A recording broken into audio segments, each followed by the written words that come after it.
তুমি কি কো এর কাছে কি আমি বেচমু? এমন লোকের কাছে আমি গরু বেচমু না, দরকার হয় বাড়িতে ফিরাই নিয়ে যাবো।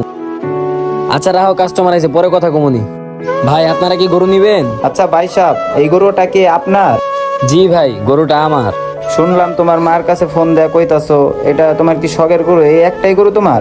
হ ভাই, গরু আমার একটাই, আর খুব শখের গরু। ভাই এই হাটের মধ্যে কম বেশ সবার গরু বেচা হয়ে গেছে, শুধু আমারটাই রয়ে গেছে। কি হাটের অবস্থা কি ভালো না?